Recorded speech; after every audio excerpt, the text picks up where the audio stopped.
Breaking reports are coming in from Iranian state media, including the Tasnim news agency, and the claims are massive. According to these reports, an American F-35 fighter jet has reportedly gone down over central Iran. But the story doesn't end with the crash. Iranian officials are now claiming that the pilot, an American, did not perish in the incident, but was instead captured and arrested by local forces on the ground. To back these claims, Iran has released controversial footage that they insist shows the F-35 coming under fire before the crash. While the authenticity of this video is still being heavily debated globally, the implications of an American pilot in Iranian custody are sending shockwaves through the international community.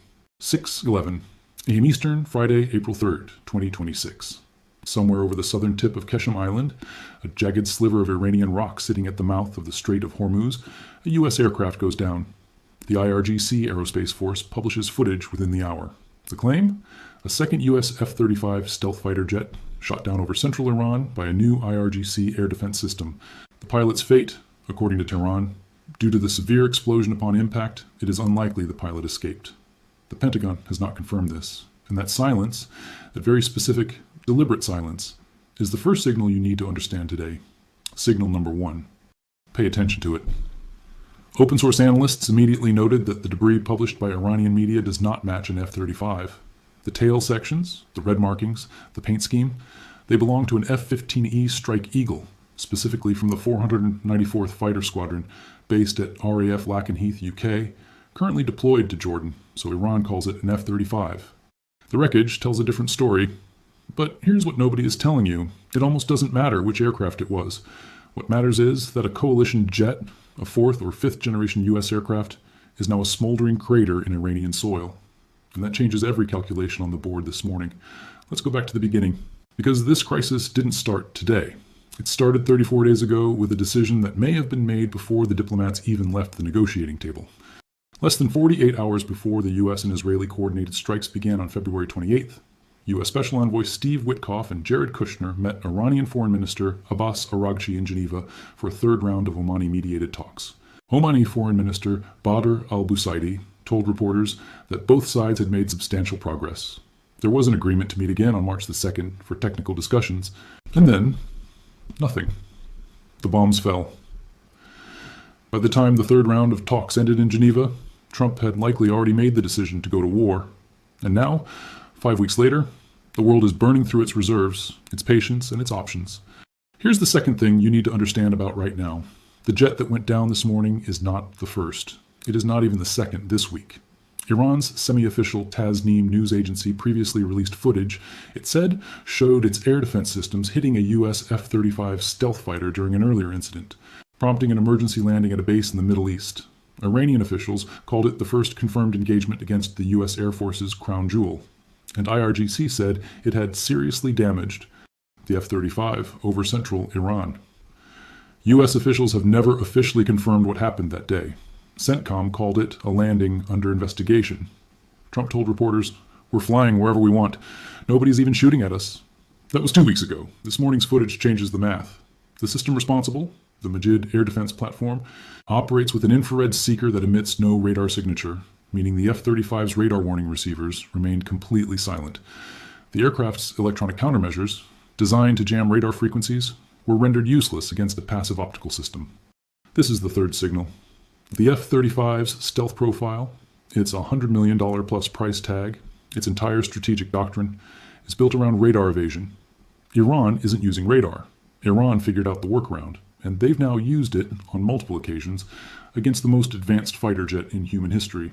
Think about what that means for Taiwan, for Korea, for every theater where the F-35 is the tip of America's spear. But here's what nobody is saying out loud yet. There's a third person involved in these events.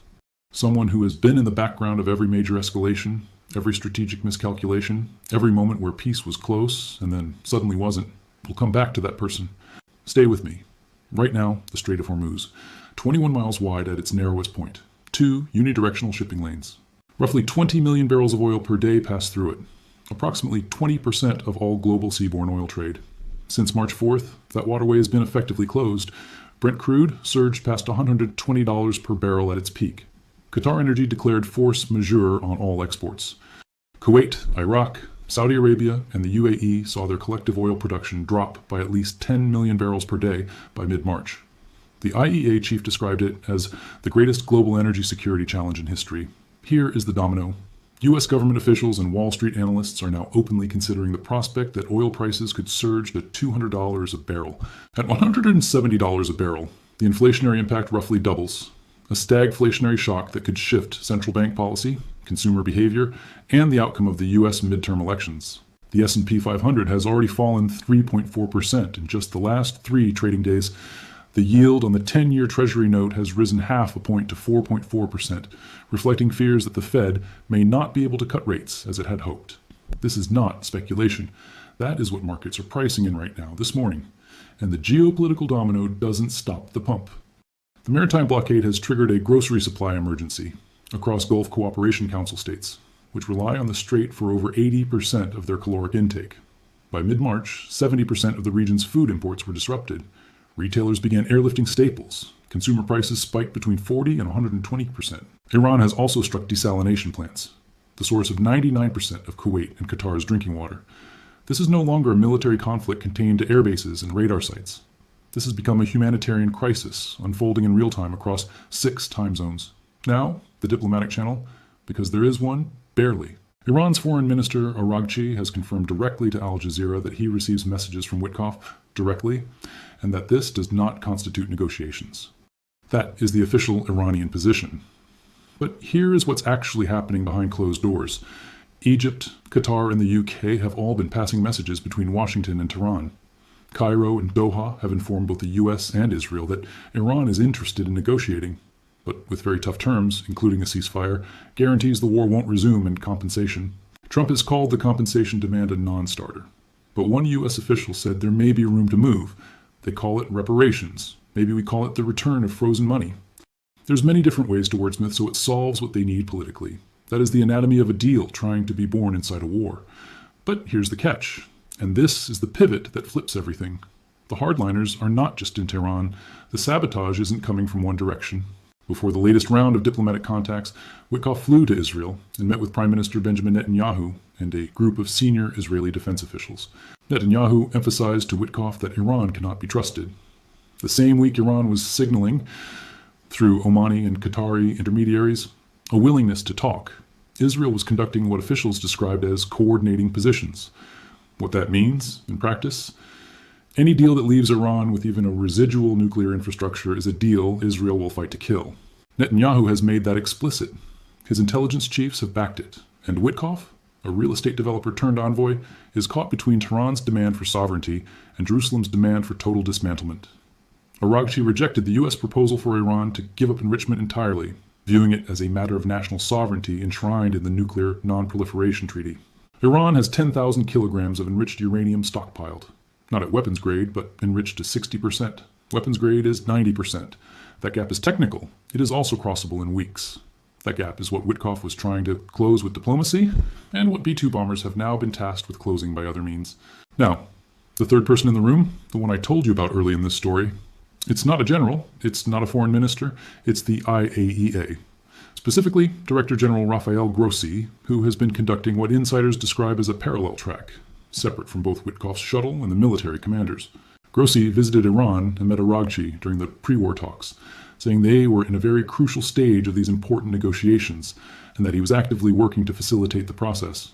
Since the war began, Grossi has gone quiet publicly, but sources familiar with the matter say he is still in contact with both sides, carrying technical proposals about uranium stockpile disposition that neither Washington nor Tehran can officially endorse without losing face. He is the back channel to the back channel, and his next move, whether he surfaces publicly with a framework or stays buried in the diplomatic machinery, could determine whether the next 72 hours produces a ceasefire or a catastrophic escalation. The UN Secretary General this week warned directly, "We are on the edge of a wider war that would engulf the Middle East with dramatic impacts around the globe." He called the conflict out of control and said it had broken past the limits even leaders thought unimaginable. The UN Security Council voted Friday on a resolution to secure the Strait of Hormuz. The final draft was significantly watered down, authorizing only defensive, not offensive action in the face of opposition from China and Russia. China's position this morning: the root cause of interruptions to navigation through the Strait of Hormuz Thursday night that the U.S. hasn't even started destroying what's left in Iran. Bridges next, then electric power plants. Hours later, U.S. aircraft struck the B-1 bridge near Tehran, a bridge scheduled to open to civilian traffic this year. 8 people were killed or wounded. Iran's foreign minister called it a war crime, and Tasnim's military correspondent, writing from somewhere in central Iran near a debris field that analysts say contains the tail fin of an F-15E, posted, "This is the second response. More are coming. This is where we are. Friday, April 3rd, 2026. 34 days into a war that began 48 hours after diplomats shook hands in Geneva. The F-35, or the F-15, depending on who you believe, is down. The strait is functionally closed. Oil is above $120. Brent crude may hit $200. The S&P is sliding. A UN resolution failed. Netanyahu is pressuring Witkoff. Grossi is making calls nobody is reporting on. Araghchi is receiving direct messages from the White House while publicly saying there are no negotiations. Iran has fired on Kuwait's Mina al-Ahmadi refinery. A Red Crescent warehouse in Bushehr has been hit by a drone. The Philippines declared a state of emergency. The UK says the world's economy is being held hostage. And somewhere in Muscat, in a building that Oman's foreign minister has agreed to make available, there may or may not be a document, a draft proposal, 15 points long, sent from Washington to Tehran, sitting unanswered. That document is either the beginning of the end of this war, or it is the last piece of paper exchange before things get dramatically, irreversibly worse. The next 24 to 72 hours will answer one binary question. One question that no general, no envoy, no intelligence chief, and no algorithm can currently answer with certainty. Deal, or bombs, breakthrough, or collapse. The strait opens, oil falls, the markets breathe, and a framework is announced that no one fully understands, but everyone agrees to call peace, or the power plants go dark in Tehran. The mines go into the Persian Gulf. Brent hits $170, and a conflict that began as a targeted air campaign becomes something the world hasn't seen since 1945. One of those two outcomes is coming, probably by Monday. Stay with us.